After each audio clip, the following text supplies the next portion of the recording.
साधु जी, शास्त्र बहुत ऊंची बात बोलता है। धन की लालसा की कामना को लेकर के जिस प्रकार निर्धन व्यक्ति धनवान की स्तुति करता,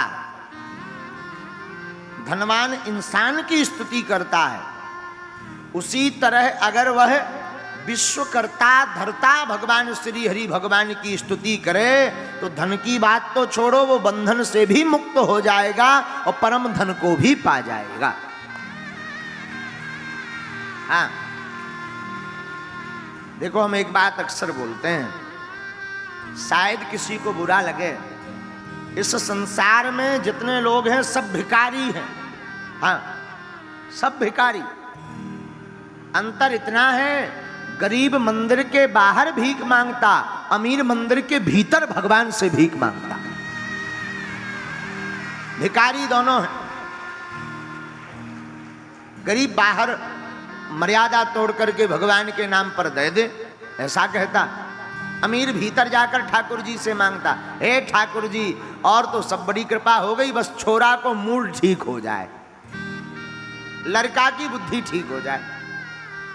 वो भी तो याचना है,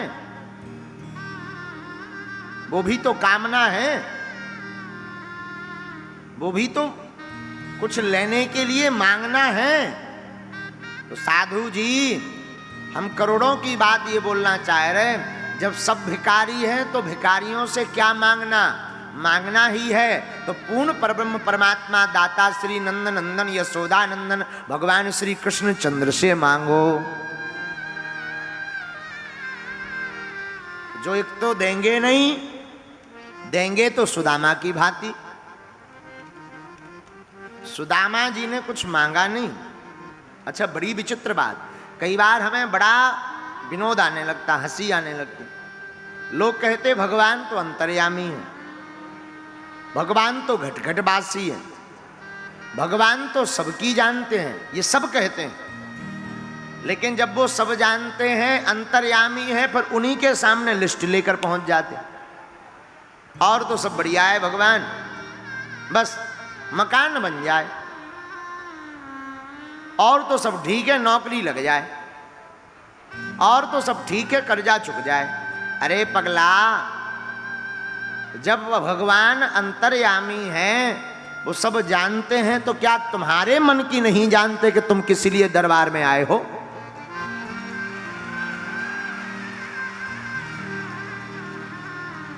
फिर भी हम अपनी आत्म संतुष्टि के लिए भगवान से याचना करते, और याचना करनी चाहिए, याचना पर रोक नहीं है। अगर आप सकाम भक्ति करते हैं तो याचना करो, निष्काम भक्ति में याचना को कोई स्थान नहीं है।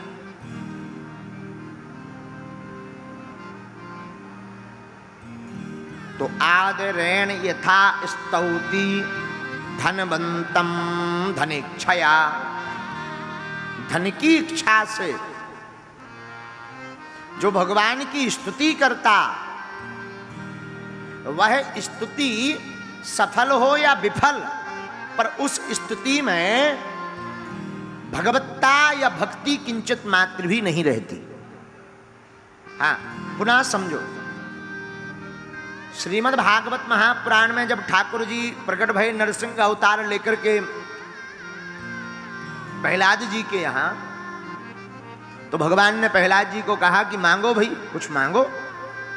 तो श्री प्रहलाद जी कहते हैं, नासा भक्त्या सावई वड़िका। हाँ, क्या ऊंची बात बोली, कितनी अच्छी बात बोली। नासा भक्त्या सावई वड़िका, हे ठाकुर जी, हमें कुछ नहीं चाहिए। भगवान बोले नहीं नहीं, मांगो, हम आए हैं, देखा नहीं हम नरसिंह बनकर आए। तो प्रहलाद जी मुस्कुराकर गोद में बैठे थे, प्रहलाद जी भगवान नरसिंह जी, तो गोद में बैठे बैठे मुड़े थोड़ा भगवान की मुंह की तरफ, और मुंह की तरफ मुड़ करके हाथ जोड़ करके प्रहलाद जी नन्हे से क्या बोले, नासा भक्त्या सा वही वड़ी का।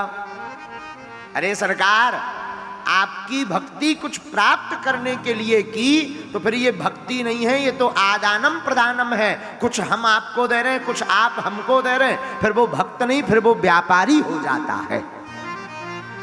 सावई वणिक, वणिक माने व्यापारी, फिर वो भक्त नहीं रहता, व्यापारी हो जाता। और आजकल ज्यादातर भगवान से समझौता ही होता है। हाँ, भक्ति बहुत कम, समझौता। हम तो कई आदमी अनेकानेक भक्त ऐसे थे, हे हनुमान जी लड़का को ब्याह हो जाए तो हम 5 किलो लड्डू चलाएं, ठटरी के बड़े। भगवान तेरे लड्डू के भूखे हैं।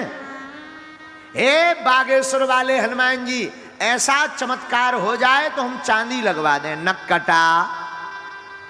भगवान तेरी चांदी के भूखे बैठे का? अरे फिर तुम भक्त नहीं, फिर तुम बिजनेसमैन हो गए। तुम दरबार गए और तुमने पार्टनरशिप कर ली कि तुम हमारा ऐसा करो तो हम तुम्हारा ऐसा कर देंगे। वो भक्ति वहां शून्य है। नासा भक्तया सावई वणिक, फिर भक्ति नहीं है, भक्ति शून्य हो गई। भक्ति और भक्त उसे कहते हैं जो भगवान से कुछ मांगने की लालसा ना रखकर भगवान में खो जाने की लालसा रखता है, वही सच्चा और अच्छा भक्त है।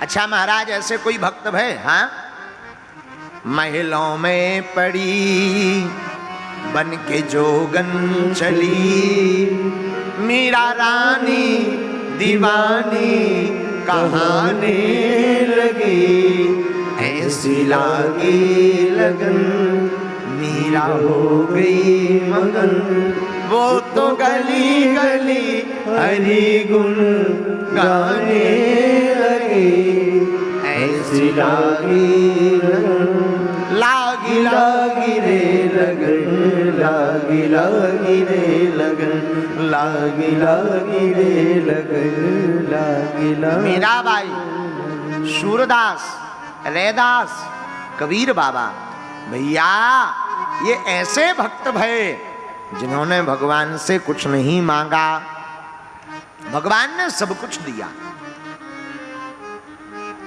देखो बुरा मत मानना, एक सूत्र आज का नोट कर लो, काम आएगा। भगवान कृष्ण की भक्ति करने वाला बुद्धू नहीं होता है, बुद्ध होता है। याद रखना, हमारे ठाकुर की भक्ति करने वाला बुद्धू नहीं होता, बुद्ध होता है। और बुद्ध प्रबुद्ध व्यक्ति को संपत्ति से नहीं खरीदा जा सकता। इसलिए ठाकुर की भक्ति पर दृढ़ता बनाओ, लेकिन निष्काम भक्ति 2 प्रकार की होती है, एक सकाम एक निष्काम।